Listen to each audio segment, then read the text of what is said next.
Welcome to Feminist Founders, the community for entrepreneurs who are ready to reject toxic capitalism and do business differently and better.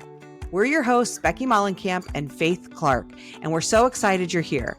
If you'd like to support our work, please consider a paid membership.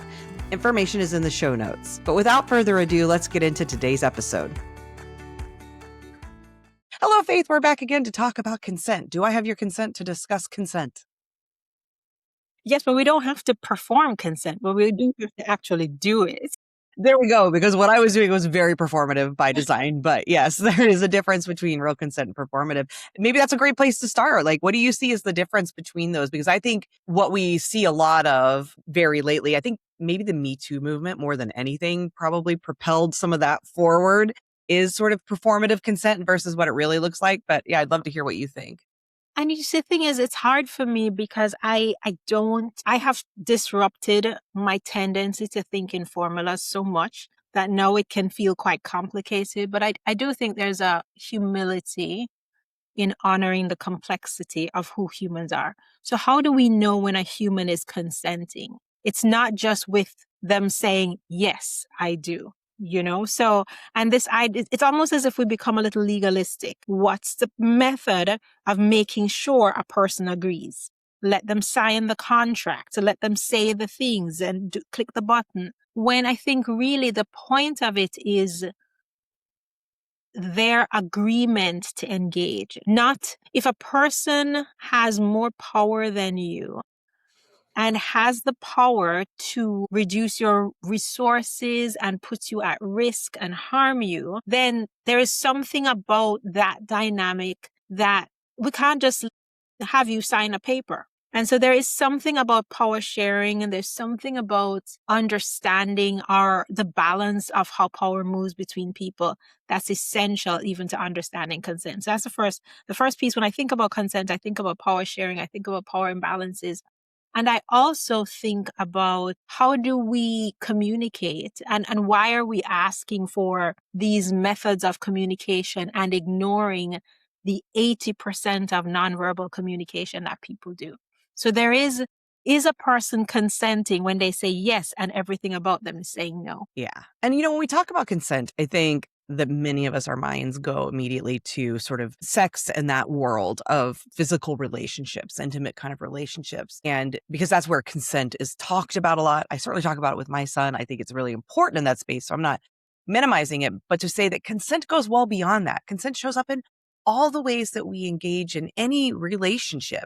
It is, are we both, in my mind, it's like, are we both on the same page? And it's care and concern and continued check-in about, are we both still feeling good about this? So in the same way that, like you're saying, can consent performatively look like a girl of 18 saying yes to a man of 65 who also happens to be her boss and be a millionaire, and she's broke and she's 18. She's legal. So maybe legally, sure, that's consent. But is she enjoying herself? Does she actually want to be there? Is she worried about losing her job? Like, there's these other layers that really reduce whether this is actually enthusiastic, mutually enriching experience. And I think that shows up in our business practices and everything else too. I just think about like people with large platforms who have a name, whether that's valid or not, that they maybe have more power by the fact that they have larger platform. And the way that some of those folks use that in a manipulative way to gain consent, that sort of like, oh, so you don't care about growing your business. Well, you do? Okay, then like, so now they've consented by saying, well, I guess I do care about my business. I will sign. But is that really enthusiastic? Is that really mutually beneficial? Is that something that's continuing to enrich them? And is that person then 6 months later or whatever down the road in that relationship checking in saying, has this helped you? Is this working for you? What would make it better? Right. So yeah, I think those things are important. I like this on the same page. And in my mind, it also is, are we on the same page, going in the same direction, creating the same thing? Yeah, because we'd be on the same page reading the opposite way. Just like and so just this idea that can we be in our conversations that we keep checking that, but our discomfort gets in the way, right? Because one, if I'm the person in power and I check, are we on the same page? When I'm going to check again, there's a part of me that's like, I don't want you to think insert thing. I don't want you to think I'm being too pushy. I don't want you to think I'm reading into things. I don't want you to think like there's a whole bunch of layers of I'll, inside the person's story. Yeah. I'll add one because I feel it sometimes, which is what if it has changed and they don't like it anymore? Because this is my personal wounding around abandonment. What if now they decide they want to leave me? Right. So if Right. I don't check in, maybe neither we'll just keep going about and they won't leave because they won't notice or something. Right. So yeah. Yeah. What if when I say something, then it creates a thing that they become aware of? What Mhm. And so a lot of it's not even about the actual things we're saying. It's just that we have discomfort. There is some opportunity to make sure that we're together and integrated, and that discomfort gets in the way of us checking, whatever that checking is. But I also think the discomfort of the person who does not have the power, has less power, also gets in the way. And like you're saying, if it is that you are afraid any at all of loss of anything, the discomfort that that creates, rightly, I think, gets in the way of your saying, no, this is not a good idea. Or even, what are some of the ways that I can protect myself in this situation? Or how do I amplify my own voice? Like being unable or being limited in our ability to separate ourselves from our stories, because sometimes we make it be about us.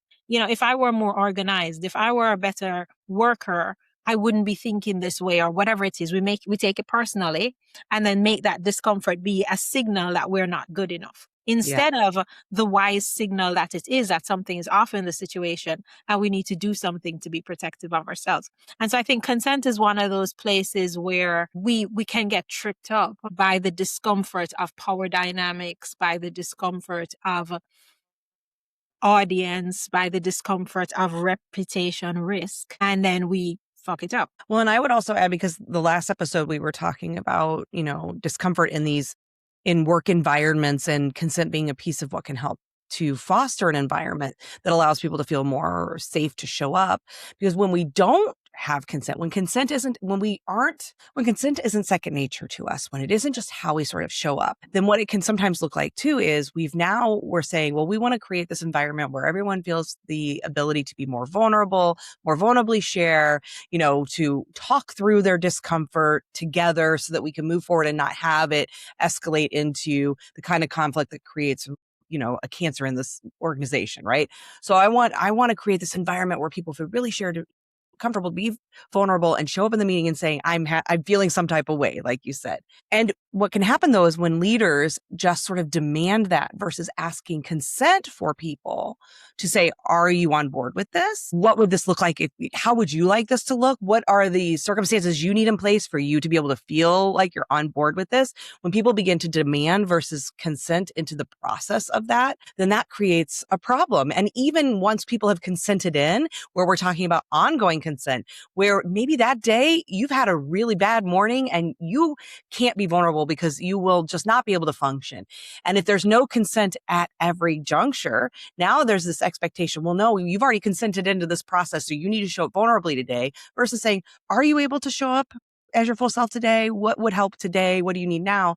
And then on the other side of that, when you don't feel that this is an environment with consent, you feel like you don't have a choice. And now you have to show up in a way that doesn't feel good, doesn't feel safe. You have to really do all of those gymnastics around what can I share or not share, and what does that look like? So consent is, I think, a really important piece, but it has to be done, like you're saying, well, and really be understood. Yeah, I think that, back to the performance piece of things, right? Because again, 80% of what we're communicating is not with our words. So I Mhm. actually don't even think we need to have these conversations about consent every single meeting. Today, you are not showing up and do you consent, Viva? I think that there's something to be said about, especially if you are the leader, especially if you have power in the room, pay some damn attention. Mhm. Pay attention. Like we do this with our kids, we do this with our animals, not to consider people equivalent to animals. But I see human beings pay such nuanced attention in certain situations, and yet we are doing broad strokes with people in the workplace. So yeah, Becky's looking tired today. And I can recognize that. And that might mean that her ability to insert whatever is different. If I need something really, really specific that Becky has already consented to, I might need to go one of ways and say, hey, this is what's going on today. Is this something or not? Or maybe I just make the adjustment internally. and talk back with you later.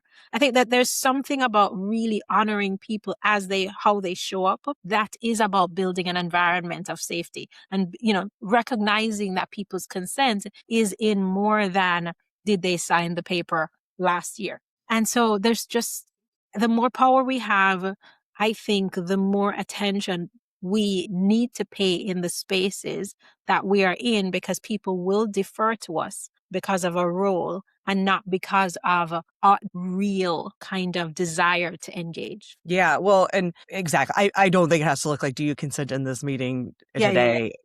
That yeah, because I think I bet it can look like, "Are you feeling up to this today?" Or like you said, even just, "We talked before this. I know there's some things going on. You don't need to participate today," whatever it looks like, right? But I'm thinking of Zoom rooms too, just as a solopreneur and people who hold community spaces. And we all go to so many of these Zoom rooms, and the sort of unspoken expectation to be on camera that you can sometimes feel. And the responsibility of the person who is holding the space, who has the power in the space. So again, whether that's a leader in a meeting or the person who's called people together into Zoom room, to just say, you don't have to be on camera, or you don't have to speak today, or whatever that is. It's almost, some of the consent is permission giving as well, right? To say there is full permission here, that I recognize the power structure, and I'm sort of, as the person who may be perceived as having the ability to give permission slips, I'm giving them, right? For you to show up how you need to today.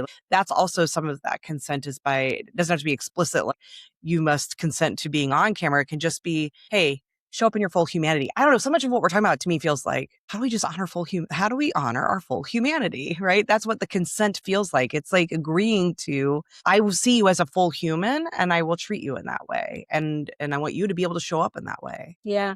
I think as I'm listening, part of what I'm hearing too is the tension between signposting that, as in languaging it, and not having to language it. I think, and so both are essential depending on the situation, but I am cautious around signposting as performance, because I am also aware that culturally, the fact that I'm asking a question or even making a statement puts the other person in a responding position that may be difficult for them if culturally they feel they can't, back to discomfort. They can't, they don't feel safe enough or comfortable enough to say, hey, no, I won't, or whatever it is. And I think that there's just something about, everybody who listens to me knows that my oldest has autism, and it's been such a lesson in what can we understand about what people are saying without their words. I do think that we are in the US, in the Western world, very, very tied to the explicitness of people's words. And I just wonder if we challenged ourselves to know without people saying, so that like people with, are subject to the characteristics of patriarchy will say, she didn't say no. And there's a thing about, use your words, you didn't say, right? And I am so resistant to that. No, I use lots of words, as everybody can tell. And also, there's something about really honoring the way we know what's going on for people, even by Zoom. Like, I have been in Zoom meetings, and the emotion is so palpable that people are crying and they don't fully know what's going on for another person. If we could slow down and pay attention, we'll know what people are agreeing to. And that doesn't mean we won't make mistakes. But I think that setting the environment up by leading, by paying attention, will build the safety in, so somebody can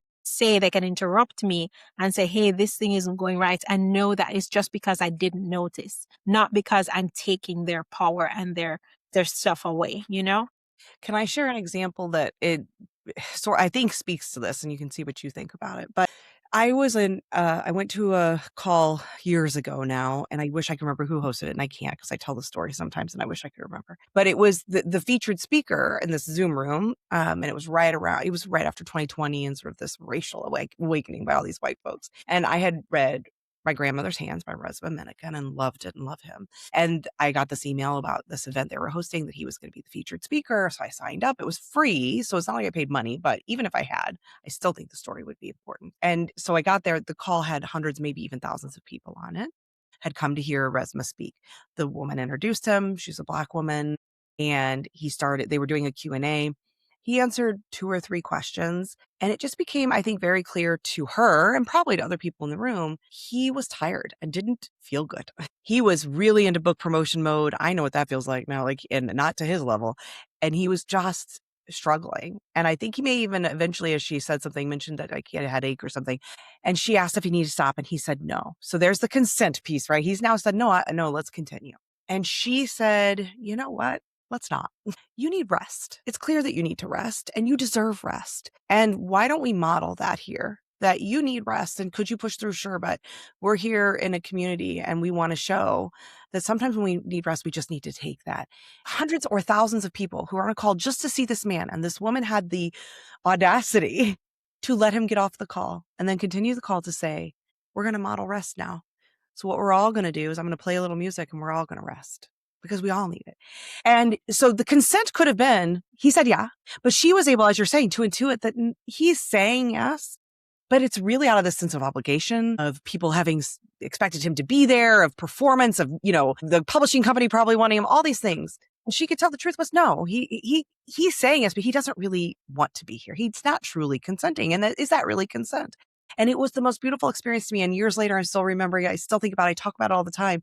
Because that to me is what it looks like to model what you're saying. Is sure, someone can be telling you yes, because this happens in corporate spaces all the time where people say, no, yeah, I can take on that extra project. But know they're tired. They've got a sick mom they're also tending to, and they've got kids in school, and you're asking them to take on extra work. And are they saying yes? So you could go home at night and feel okay about it because, well, they said yes. Yeah. The truth is, can they really consent to that? Yes. So anyway, I just think it's a really wonderful example of that. I mean, they can perform the consent, but is that really the thing that we want? What's behind the word consent? And I remembered as you were talking this story, somebody told me about attending this workshop, one of these lovely kind of like theater in life types of programs. And this person, so pretty famous, large contract, was invited to do this program in a jail situation. And his big rule is people must volunteer to be there. Nobody has to be there under duress. And so he shows up, he's there, and within the first hour, he asked, how come you're here? And I was like, it's next thing on our schedule. And he stopped the session. And in my mind, I'm just thinking, how much money? If this is, for you to be doing a program in a jail situation, how much, and he stopped it and released them and said, no, my program, people volunteer for. And he had made it clear, but here we are. And so after an hour, it was an all day thing. And it was after an hour. And he said, I'm stopping. Yeah, and that's the same as that resume story. Like, it can come at a cost. Yeah. Sometimes it can take courage to really create an environment of like true consent in the way we're discussing it. And the payoff, not that you should do it for the payoff, but the payoff can also be equally beautiful, just in a different way. Yeah. In that experience, I'm sure there was a payoff for him. Like maybe he lost money, he lost the contract, but the payoff for himself internally and how he feels about himself is there. And in the resume example, what happened after he left, it wasn't what we were there for. A lot of people left when he left, but the people who stayed had an experience that they will never forget, because the people left in that room, shared. It was the most vulnerable and beautiful space of sharing about how exhausted we are, how tired we are. So many Black women in this room feeling like they now had this sort of permission slip again to show up and really be honest about their own exhaustion around talking about these issues and all of this. And now, yes, they need to sleep, and what that would feel like to have somebody give them that permission the way that they just saw it modeled, and what does it look like to do for themselves. So it was a different experience. It came at a potential cost of reputation and other things. But it was this most human and humane, beautiful experience that comes out of what happens when we create that sort of a space where there is that level of consent and people then feel that and know it, right? Yeah. And again, it wasn't like she asked the consent and then changed because she could tell that wasn't what was really happening. And so us seeing that modeled just changed, like it made us all feel safe to now fully like consent to show up vulnerably. And I think just bringing it back to the whole discomfort piece is that if we haven't created enough space from our stories, we can't consent well, and we can't offer the space for consent. And we will stick with the discomfort, bring that into conflict. And there's a whole bunch of stuff going on in relation to that. And so as part of this whole, how do we create the environments that we really want? Part of this is being separate from our stories enough to be able to facilitate this, to both say, no, I'm not on this page. And to say, how do we be on this page together? Even though I have a whole 100 layers. I've been in that moment where I am just kind of expressing what feels true to me while battling the here am I, the loudmouthed black woman stereotype where people are now thinking, blah, blah, I'm likely to lose this contract. I like the voice is there and being able to say that's a story, even though it's a generational story, even though it's systemic and there's data that supports it, to kind of be in what's true for me in this moment and to lean into that. Yeah, it's taken, a couple of decades of work. It's just to be like, okay. But I think that there's just so much power in being able to hold that space for people. And we don't get there without being friends with our discomfort. Without being friends with our discomfort, yeah. Yeah. And that can sound so simple, but it's not simple. Like you said, decades of work. Same here. It takes time to be Mm. able to do that, to be able to get comfortable with discomfort, or at least be able to just even be with the discomfort. Because Be again, some patient with it, to be friends with it, comfortable. Not all our friendships feel comfortable, but be friends with it, be patient with it, just be with it. Yeah. just to exist with it. Yeah, I think to me that's the first step because for at least for me, because for me it's like I do all I can to avoid it. But So you I don't just don't even want to be in the room with it. So even just learning how to be in the room with it, maybe on opposite corners, but we're both there. That's my first step. And then learning how do I start to now not just be in the room with it, but actually engage with it. And that is tough, but and it's possible. It's possible. And again, learning, I think some of the consent piece of that is also really important in creating that kind of space. But yeah, thank you for this conversation. I thought it was great. You're welcome. Okay. Thanks for being here. And again, we hope you'll consider joining our paid membership to help support our work. The link is in the show notes. When you join, you get all of this, obviously, but also bonus content in a private podcast feed, as well as free admission into our Feminist Founders Society community calls. It's a wonderful growing community, and we'd love to have you be a part of it and to support the work we do with Feminist Founders. Until next time, keep kicking toxic capitalism to the curb, friends.